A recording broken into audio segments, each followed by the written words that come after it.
All right. Thanks for joining me, everyone. Charles Moscowitz, welcome to the program. It's a great honor to welcome Dr. Steve Turley to the show from Turley Talks. Steve has an incredible YouTube channel where he courageously sallies forth and talks about nationalism, populism, conservatism, and a movement that is growing all over the world. Steve, you know, the thing I admire about you and what's awesome is that you've taken this channel and your Turley Talks and you've turned it into a going concern. I mean, and to the point where you actually have been able to leave your job as a professor and do this full time. To me, that is awesome. That is unbelievable. How'd you do it? Oh, thank you, Charles. Yeah, right. 6 steps or less, right? Yeah. No, it's wonderful. Well, I mean, I owe so much of it to you and to our audience, you know, and of course, you've been featuring me on your channel, your wonderful channel. So, I mean, it was, you know, it was a slow going process. I didn't really start till 2016, November 1st, 2016. So, you know, we're 4.5 years or so of teaching and posting, you know, teaching and broadcasting. And it just turned out over the last year or so, the channel really exploded and we looked at the fundamentals. I had several YouTube experts take a look at it and they thought it was pretty solid. And so we decided, all right, let's go for it. We were able to also build up enough of the business outside of YouTube, so we weren't completely dependent on YouTube, although YouTube seems to have calmed down a little bit and, you know, all of its crackdowns and deplatforming and the like. So it looked like it was time to do it. You know, the old saying, make hay while it's sunny. So I figured, all right, let's get ready for these 2022 midterms and 2024 full time, and it's been great. I've been retired now for about 2 weeks, and I'm very excited. Incredible. And I also think, you know, in this sense, you remind me of Rush Limbaugh a bit in that you know how to go right to the edge of the envelope in terms of discussing taboo subjects without crossing over to the point where you're going to get censored. And that's, right. I mean, Rush was able to bring millions of people all over this country and all over the world to conservatism, especially younger people. And I think that you are really the heir to that in a lot of ways. Oh my, wow. Boy, I got to bring my wife into this interview. She's got to hear all this, Charles. Oh, thank you. That's very sweet of you. That's very sweet of you. I am not worthy. Rush, I was a big influence in my life. He helped to turn me around in college, you know. I went to a music conservatory and I would practice the guitar late into the evening and I would watch. I had my 3 channels, you know, with my coat hanger antenna connected to this black and white TV. And every night, like at 1:30 or so, he would come on. And at first I thought, I was a big leftist in college. And I thought, who is this arrogant, you know, fat guy? I was really, you know, me. And I just kept watching, you know, I was too lazy to change the channel, thank God. And just over a couple of months, he converted me. His arguments were so solid, and by always constantly contrasting, he never stayed in theory, by contrasting Reagan and Clinton, the Reagan years versus the Clinton years, he got me, and I've been hooked ever since. Oh, no, that's very compelling, and I notice that you do a good job of just that. You contrast and compare the ideologies and the actions of the international left, which you accurately call the ruling class, and the rest of us lumpen proletarians. Now, I want to talk about an issue that we have to, again, skirt a little carefully because this is YouTube, and that is the fact that, according to my sources, the Maricopa County audit is going to be releasing some findings this week that they're finishing up with the actual hand count, where they are basically looking at every single ballot under lasers. And they put together this incredible audit system that should be emulated by every state and should be done every election, as far as I'm concerned.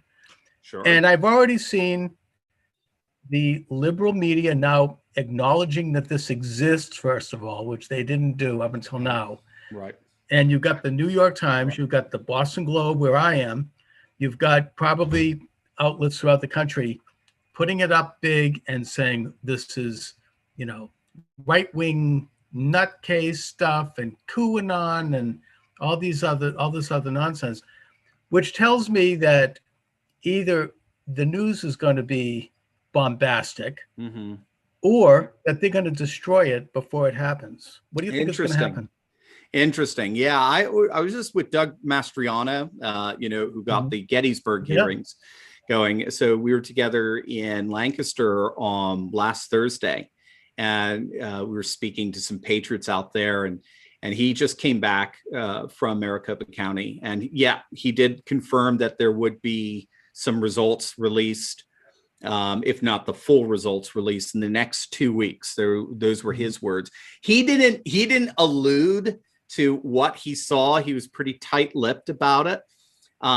He does want to see, he shares exactly what you just said. He wants to see something like that happening in, say, 2 counties, a Democrat county and a Republican county in Pennsylvania, and compare the results, compare, the integrity of, the chain of custody verification and the like. And he did say it was an astonishingly professional, very transparent audit, and a fully forensic audit, and that the results should be honored and respected by anybody who's interested in the truth of what happened. So that's as far as he was willing to go, and that's all I know. But good. I'm with you on it. I think that there was nothing to see. Then the media would just pretend it didn't exist, and they would just move on, or they would just be periodically making fun of it, like you said, kind of a QAnon sort of thing.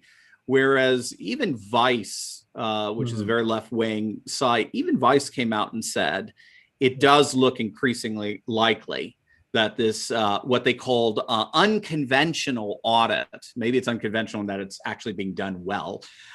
This unconventional audit will show that Trump won Arizona. So you're seeing some left-wing outlets actually come out and say, now what do we do? If that happens, what do we, right, on the left do? So they're thinking through those scenarios right now. So it is a definite threat to them, no question. And I think we should also note that elected officials from state legislatures, and I think it's almost a dozen states now, have traveled to Maricopa County to observe the audit. They're thinking of doing the same thing in their states. New Hampshire looks like it's going to be moving in that direction, Georgia, and that it could really take on a genuine, like, populist element in that, the American people, I mean, according to most polls, I think almost half of Republicans believe that there were problems, let's just put it that way, in the election, and about 30% of Democrats, growing numbers of independents, believe this. And given that fact, you would think that, at least on the surface, and I'm being slightly sardonic here, that the Biden administration and the Democratic Party and the liberal media that support them, they would welcome the audit to show legitimacy. After all, I mean, if they won the election, right? I mean, we would want them to now say, hey, here it is. Here's the evidence. You would think, wouldn't you? You would, but of course, instead of hiring hundreds of lawyers.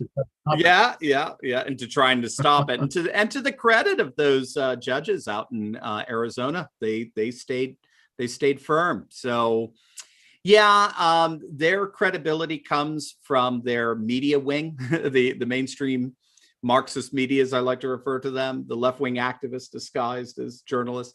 So that's where their credibility comes from the Mockingbird media. Exactly, the Mockingbird media. I love it. Yeah, the mocking, jeering, ridiculing media that laughs and scoffs at all things Neanderthal and deplorable. So, that's where these are the same people that for 3.5 years told us that Vladimir Putin stole the 2016 election from them. The 3.5 years, tens of millions of dollars, and these exact same people are turning around and saying there's nothing to see here. This was the most immaculate election in the history of humanity. I mean, this is clear weaponization. That's just a term that's used particularly in relation to what's known as weaponized legalism. And it's just using any issue as a political weapon to silence your political opponents, intimidate everybody else, and to further your own political positioning. And that's just what we're seeing here, which is interesting, because then things are not, Democrats don't hate things because they're racist or sexist. Democrats hate things and therefore they become racist or sexist, right? That's the key. Race and gender and so forth are being used as political weapons. So if the Democrats really despise something like vaccine passports, for example, they would be the most racist things on the planet, right? They would be the most discriminatory, systemically oppressive practices on the planet. But because they love them, it's perfectly fine. So, and it's the same with elections. It's the same with audits. It's the same with you name it. There's no logic. Right. Well, it's entirely situational. Yeah. It's situational as opposed to fundamental. I mean, they don't actually believe that in these issues. It's all how it fits in terms of their quest for power. Now, it was 3 or 4 years ago now, maybe, that my Senator Elizabeth Warren got up in the US Senate and warned the country about electronic voting. Yeah. Saying that these voting machines had modems and that they could be manipulated online, that the Russians could come in, that our elections could be manipulated by a foreign power. Amy Klobuchar said the same thing. Mm-hmm. Yeah. Apparently, I've now a ABC News Lester Holt, of all people. Talk about establishment media. He's the same guy who spoke at an award ceremony saying that objective media has no place. He did a segment talking about electronic voting, and he interviewed several statisticians and data experts on this video. You can see it online. I don't know if they've taken it down, but I just saw it, where they said, these voting machines are rife for potential fraud. You had the Carter Library have a bipartisan blue ribbon commission in the 90s, headed up by Jimmy Carter himself and by former Secretary of State James Baker, conclude after a 3-year study that, for example, mail-in voting was too rife with fraud to go there. I wonder if we're going to hear from them now. Now if you talk about or criticize electronic voting, I mean, I'm afraid the station could be taken down. And again, I'm not saying one way or the other here. I'm quoting from Elizabeth Warren, Amy Klobuchar, Lester Holt, and Jimmy Carter. That's all. What say you? Yeah. And Lou Dobbs. You could throw Lou Dobbs in a Democratic primary in Chicago. Yeah, about 10 years ago or so. They're having similar concerns. So again, it goes back to weaponization, and it goes back to the notion that nothing is objective. There's no more common ground. We have to remember that Democratic, Republican societies, they're held together by what's called the communication model of governance. And that's this notion that, you and I may be different races, we may be different ethnicities, we may be different religions, different backgrounds, classes, whatever, but through the gift of common grace, as we say, through reason, we can arrive at common understandings of our problems and a consensus as to what to do about it. It's known as the communication model of governance. What we're seeing here develop, particularly in the Democratic Party, is this radical perspectivalism. I know it's a mouthful, but radical perspectivalism is simply, it's my way or the highway. There is no option. There is no alternative. And so that's why you see it so connected with cancel culture and just these social justice warrior woke trigger moments where they just absolutely freak out because they can't even fathom rationally an alternative to what they're putting forward. And there is some logic to that. I mean, if for example, political philosopher pointed out for most of the 20th century that if you're pushing something called human rights, technically speaking, right, human rights, they would say, well, what's the alternative to that? Right? Human rights are increasingly becoming just liberal rights. But if you package your liberal rights as human rights, isn't the alternative like anti-human, or non-human? There's no alternative. It's propaganda. Yeah, it's exactly. It's a totalizing, as opposed to what, anti-humanism? Exactly. It's a totalizing perspective. If you're all for Black Lives Matter, what's the possible antithesis to that? Black lives don't matter. Right. What are you talking? So they become even like the term progressive. Right. As opposed to what? Regressive? What do they exactly. They have to define how they define progress. It's really, these are classic communist-oriented agitprop terms. They'll put a label onto something. We're the motherhood and apple pie party. You object? This is just, now, you've covered very well recently the phenomena of the peasants revolting, to use a term from Pogo Comics, in the form of mothers storming school board meetings with regard to critical race theory. Now, critical race theory itself, again, this is one of those classic communistic things, because it has in it some very important things in terms of taking a good hard look at the history of African Americans in this country. Sure. Nobody objects to that. But the problem is that it's been twisted into this leftist agitprop, this leftist agenda, and it's introducing race conflict in a classic class conflict context. And mothers now, you ran a speech on one of your YouTubes, which was just gripping. This woman got up and she just totally flattened these school boards. And now you have school boards locking the door. No one's allowed in at this point, which is completely unconstitutional.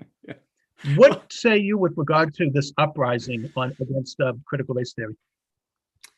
I think the CRT may in fact be the death knell. It may have been the Achilles heel of the left. We'll have to see how it plays itself out. But there are very few things that are as unpopular right now as the thoroughly woke CRT or the 1619 project that's being pushed by the New York Times. Tony Blair published a really interesting piece, the former Prime Minister of Britain, very successful one too, a 10-year tenure. Liberal, he's on, a member of the Labour Party. He published a very interesting piece. The progressives are in danger of going extinct. That's the title. He actually used the extinct word. And his argument came from an election in Hartlepool, which is in the Durham County, so kind of sort of northeast, if I recall, in England. And it's a blue collar county, vote Labor forever. All of a sudden, just a few weeks ago, defected and voted en masse for the Tories. And this is after their December 2019 bloodbath, where the Tories just decimated the center-left Labor in an electoral landslide they hadn't seen in 100 years. And what we're seeing, and this was Tony Blair's assessment, white working class men are leaving the left. They used to be on the left, the FDR left, right? The Labor left. They're leaving. Mm-hmm. They're leaving in droves. And as a result, the center left is kind of imploding. And then a new left is coming in, and that's the woke left, the progressive left. And we're finding they're causing even more people to leave. That was Tony Blair's assessment. And he said, if I guess Bill Maher would make a distinction between liberal and leftist. If classic liberals, who are on the left political aisle, if they don't stand up to these new woke progressive leftists, we're going extinct. That was his assessment. And he came out and said, I believe that defund the police is perhaps, you'll love this, it was perhaps the single most ridiculous and unpopular slogan from the left since the dictatorship of the proletariat, which comes out of Marx. So he's got it. The sad thing is that they've done this in several major cities, and now you have an increase in murder rates and an increase in crime right here in New York, and it's a complete disaster. Now, Tony Blair's article, I think, could apply to this country as well, in that you recently covered a special election in Texas, where a district that had voted highly for Hillary Clinton and for this guy in there now, Biden, that now a Hispanic Republican basically had a landslide victory, and that the Hispanics are moving toward the Republican Party. I think same thing could probably be said for African Americans, and even my fellow Jews are moving to the Republican Party. Yes. What do you think is going to happen? Well, you broke up there. 2 months from now, when you have the midterm. Okay. So there's a couple of things. The last point you make in terms of American Jews would be interesting, because certainly Israel as a whole has just moved massively to the right. I mean, Naftali Bennett, who's just replaced Bibi, he's part of a new right-wing coalition with many of the Orthodox parties in there. And I mean, Time Magazine just did an article, what was it, 2 weeks ago, I think. No matter what happens with Palestinians, they call it the far right, which I think is beneficial to. Yeah, absolutely. Yeah, they said the far right is they are leading Israel's future. So it'll be interesting to see what happens with American Jews in relation to that, if they're going in that direction. Certainly the more conservative, the Haredi Jews and so forth in New York are thoroughly pro-Trump, very patriotic, very faith, family, and freedom oriented. So what we saw, it was in McAllen, Texas. McAllen, Texas is 85% Latino. They hadn't voted for a Republican since 1997. They voted for Biden by 20 points. And it was an absolute shock of a mayoral election a couple of weeks back. They brought in Javier Villalobos. I know the guitar composer Villalobos very well, so I can remember the name. Javier Villalobos. Very strong patriot, awesome Latino Republican, and he won. And it was not an outlier. They had elections in Fort Worth. They had elections in Arlington.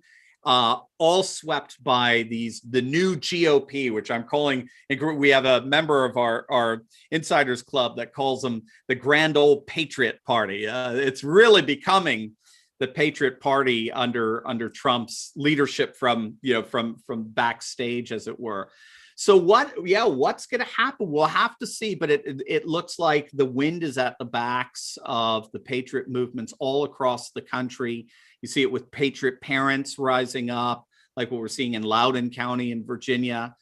We saw in South Lake in Texas, where all CRT proponents ended up losing their election by 70% of the vote. So these are all relatively blue counties. That's the fascinating thing. These are not deep red counties. These are all blue, or at least purple. So Democrats are supposed to be competitive there, and they're not. They're getting absolutely trounced in these elections.